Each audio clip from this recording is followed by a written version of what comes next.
ओम शांति। 24 फरवरी 2026। आज की मुरली।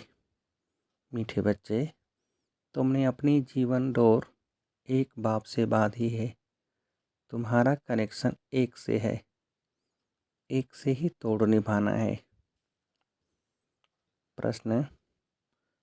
संगम युग पर आत्मा अपनी डोर परमात्मा के साथ जोड़ती है। इसकी रस्म अज्ञान में किस रीति से चलती आ रही है? उत्तर। शादी के समय स्त्री का पल्लव पति के साथ बांधते हैं। स्त्री समझती है जीवन भर उनका ही साथी होकर रहना है। तुमने तो अब अपना पल्लव बाप के साथ जोड़ा है। तुम जानते हो हमारी परवरिश आधा कल्प के लिए बाप द्वारा होगी। गीत। जीवन डोर तुम्ही संग बांधी। ओम शांति। देखो, गीत में कहते हैं जीवन डोर तुमसे बांधी। जैसे कोई कन्या है, वह अपने जीवन की डोर पति के साथ बांधती है। समझती है कि जीवन भर उनका ही साथी होकर रहना है, उनको ही परवरिश करनी है। ऐसे नहीं कि कन्या को उनकी परवरिश करनी है, नहीं, जीवन तक उनको परवरिश करनी है। तुम बच्चों ने भी जीवन डोर बांधी है। बेहद का बाप कहो, टीचर कहो, गुरु कहो, जो कहो, यह आत्माओं के जीवन की डोर परमात्मा के साथ बांधने की है। वह है हद की स्थूल बात, यह है सूक्ष्म बात। कन्या के जीवन की डोर पति के साथ बांधी जाती है। वह उनके घर जाती है। देखो, हर एक बात समझने की बुद्धि चाहिए। कलयुग में है सब आसुरी मत की बातें। तुम जानते हो हमने जीवन की डोर एक से बांधी है। तुम्हारा कनेक्शन एक से है, एक से ही तोड़ निभाना है, क्योंकि उनसे हमको बहुत अच्छा सुख मिलता है। वह तो हमको स्वर्ग का मालिक बनाता है। तो ऐसे बाप के श्रीमत पर चलना चाहिए। यह है रूहानी डोर। रूह ही श्रीमत लेती है। आसुरी मत लेने से तो नीचे गिरे हैं। अब रूहानी बाप के श्रीमत पर चलना चाहिए। तुम जानते हो हम अपनी आत्मा की डोर परमात्मा के साथ बांधते हैं, तो हमें उनसे 21 जन्म सदा सुख का वर्षा मिलता है। उस अल्पकाल के जीवन डोर से तो नीचे गिरते आए हैं। यह 21 जन्मों के लिए गारंटी है। तुम्हारी कमाई कितनी ज़बरदस्त है, इसमें गफलत नहीं करनी चाहिए। माया गफलत बहुत कराती है। इन लक्ष्मी नारायण ने जरूर कोई से जीवन डोर बांधी, जिससे 21 जन्म का वर्षा मिला। तुम आत्माओं की परमात्मा से जीवन डोर बांधी जाती है। कल्प कल्प उनकी तो गिनती नहीं। बुद्धि में बैठता है हम शिव बाबा के बने हैं, उनसे जीवन डोर बांधी है। हर एक बात बाप बैठ समझाते हैं। तुम जानते हो कल पहले भी बांधी थी। अब शिव जयंती मनाते हैं, परंतु किसकी मनाते हैं पता नहीं है। शिव बाबा जो पतित पावन है, वह जरूर संगम पर ही आएगा। यह तुम जानते हो, दुनिया नहीं जानती है। इसलिए गाया हुआ है कोटों में को। आदि सनातन देवी देवता धर्म प्राय लोप हो गया है, और सब शास्त्र कहानियाँ आदि हैं। यह धर्म है ही नहीं तो जाने कैसे। अभी तुम जीवन की डोर बांध रहे हो। आत्माओं की परमात्मा के साथ डोर जुटी हुई है। इसमें शरीर की कोई बात नहीं है। बल घर में बैठे रहो, बुद्धि से याद करना है तुम आत्माओं की जीवन डोर बांधी हुई है। पल्लव बांधते हैं ना, वह स्थूल पल्लव, यह है आत्माओं का परमात्मा के साथ योग। भारत में शिव जयंती भी मनाते हैं, परंतु वह कब आए थे ये किसको भी पता नहीं है। श्री कृष्ण की जयंती कब, राम की जयंती कब है, ये नहीं जानते। बच्चे, तुम त्रिमूर्ति शिव जयंती अक्षर लिखते हो, परंतु इस समय 3 मूर्तियाँ तो हैं ही नहीं। तुम कहेंगे शिव बाबा ब्रह्मा द्वारा सृष्टि रचते हैं तो ब्रह्मा साकार में ज़रूर चाहिए ना। बाकी विष्णु और शंकर इस समय कहाँ हैं? जो तुम त्रिमूर्ति कहते हो, ये बहुत समझने की बातें हैं। त्रिमूर्ति का अर्थ ही ब्रह्मा विष्णु शंकर है। ब्रह्मा द्वारा स्थापना वह तो इस समय होती है, विष्णु द्वारा सतयुग में पालना होती है, विनाश का कार्य अंत में होना है। यह आदि सनातन देवी देवता धर्म भारत का एक ही है। वह तो सब आते हैं धर्म स्थापन करने। हर एक जानता है यह धर्म स्थापन किया और उनका संबत यह है, फलाने टाइम फलाना धर्म स्थापन किया। भारत का किसको पता नहीं है। गीता जयंती, शिव जयंती कब हुई, किसको पता नहीं है। राधे और कृष्ण की आयु में 2-3 वर्ष का फर्क होगा। सतयुग में जरूर पहले श्री कृष्ण ने जन्म लिया होगा, फिर राधे ने। परंतु सतयुग कब था यह किसको पता नहीं है। तुमको भी समझने में बहुत वर्ष लगे हैं, तो 2 दिन में कोई कहाँ तक समझेंगे। बाप तो बहुत सहज बताते हैं। वह है बेहद का बाप, ज़रूर उनसे सबको वर्षा मिलना चाहिए ना। ओ गॉड फादर का याद करते हैं। लक्ष्मी नारायण का मंदिर है, यह स्वर्ग में राज्य करते थे, पर उनको यह वर्षा किसने दिया? जरूर स्वर्ग के रचयिता ने दिया होगा, परंतु कब कैसे दिया वह कोई नहीं जानते।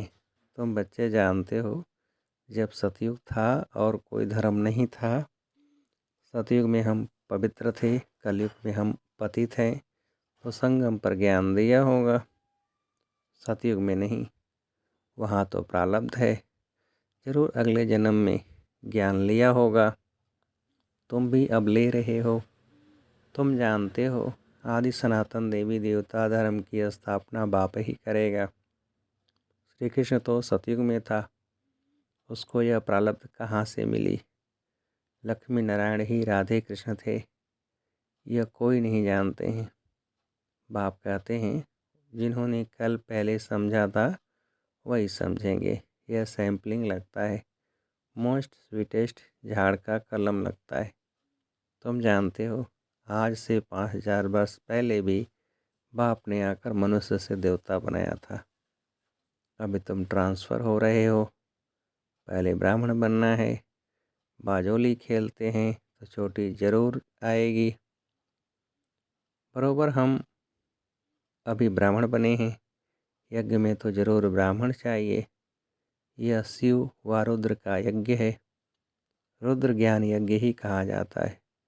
श्री कृष्ण ने यज्ञ नहीं रचा, इस रुद्र ज्ञान यज्ञ से विनाश ज्वाला प्रज्वलित होती है।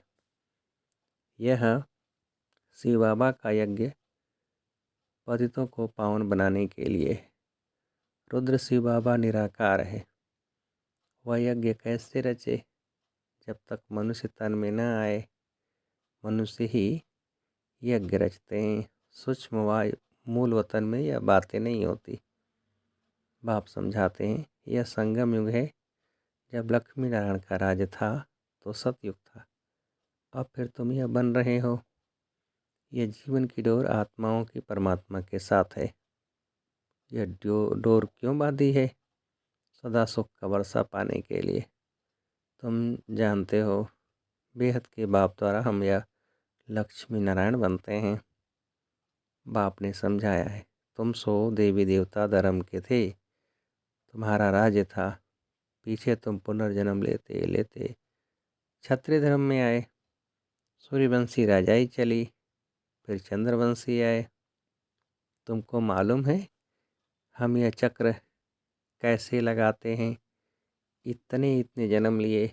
भगवान वाच, हे बच्चे तुम अपने जन्मों को नहीं जानते हो, मैं जानता हूँ। अब इस समय इस तन में 2 मूर्ति हैं, ब्रह्मा की आत्मा और शिव परमात्मा। इस समय दो मूर्ति इकट्ठी हैं, ब्रह्मा और शिव।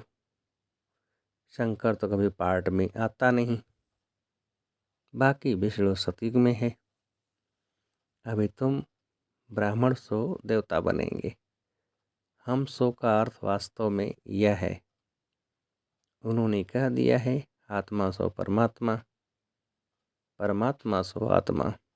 कितना फर्क है। रावण के आने से ही रावण की मौत शुरू हो गई। सतयुग में तो यह ज्ञान ही प्राय लोप हो जाएगा। यह सब होना ड्रामा में नूद है ना। तब तो बाप आकर स्थापना करे। अभी है संगम। बाप कहते हैं मैं कल्प कल्प कल्प के संगम युग पर आकर तुमको मनुष्य से देवता बनाता हूँ, ज्ञान यज्ञ रचता हूँ। बाकी जो हैं इस यज्ञ में स्वाहा हो जाने हैं।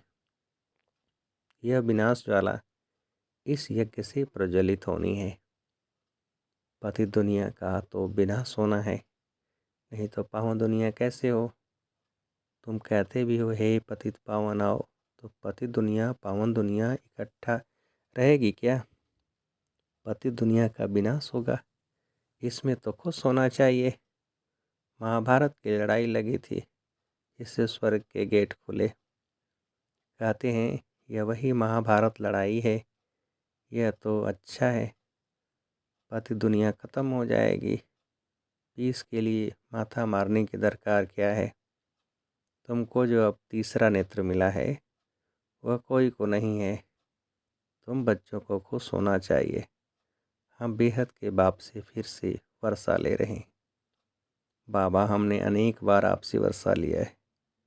रावण ने फिर श्राप दिया। यह बातें याद करना सहज है, बाकी सब दंत कथाएँ हैं। तुमको इतना साहूकार बनाया, फिर गरीब क्यों बने। यह सब ड्रामा में नूद है। गाया भी जाता है ज्ञान भक्ति वैराग्य। भक्ति से वैराग्य तब हो जब ज्ञान मिले। तुमको ज्ञान मिला तब भक्ति से वैराग्य हुआ। सारी पुरानी दुनिया से वैराग्य। यह तो कब्रिस्तान है। 84 जन्म का चक्र लगाया है। अभी घर चलना है। मुझे याद करो तो मेरे पास चले आएंगे। विक्रम विनाश हो जाएंगे, और कोई उपाय नहीं। योग अग्नि से पाप भस्म होंगे, गंगा स्नान से नहीं होंगे। बाबा कहते हैं माया ने तुमको फूल यानी मूर्ख बना दिया है। अप्रैल फूल कहते हैं ना। अभी मैं तुमको लक्ष्मी नारायण जैसा बनाने आया हूँ। चित्र तो बहुत अच्छे हैं। आज हम क्या हैं, कल हम क्या होंगे। परंतु माया कम नहीं। माया डोर बांधने नहीं देती, खींचतान होती है। हम बाबा को याद करते हैं, फिर पता नहीं क्या होता है, भूल जाते हैं। इसमें मेहनत है, इसलिए भारत का प्राचीन योग मशहूर है। उन्हों को वर्षा किसने दिया, यह कोई समझते नहीं है। बाप कहते हैं बच्चों मैं तुमको फिर से वर्षा देने आया हूँ। यह तो बाप का काम है। इस समय सब नरकवासी हैं, तुम खुश हो रहे हो।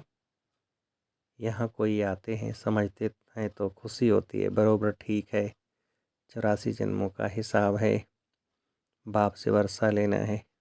बाप जानते हैं आधा कल भक्ति करके तुम थक गए हो। मीठे बच्चे, बाप तुम्हारी सब थक दूर करेंगे। अब भक्ति अंधियारा मार्ग पूरा होता है। कहाँ यह दुख धाम, कहाँ वह सुख धाम। मैं दुख धाम को सुख धाम बनाने कल्प के संगम पर आता हूँ। बाप का परिचय देना है। बाप बेहद का वर्षा देने वाला है। एक की ही महिमा है। शिव बाबा नहीं होता तो तुमको पावन कौन बनाता। ड्रामा में सारी नूंद है। कल्प कल्प तुम मुझे पुकारते हो कि हे पतित पावन आओ। शिव की जयंती है। कहते हैं ब्रह्मा ने स्वर्ग की स्थापना की, फिर शिव ने क्या किया।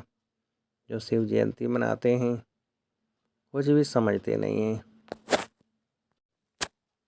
तुम्हारी बुद्धि में ज्ञान एकदम बैठ जाना चाहिए।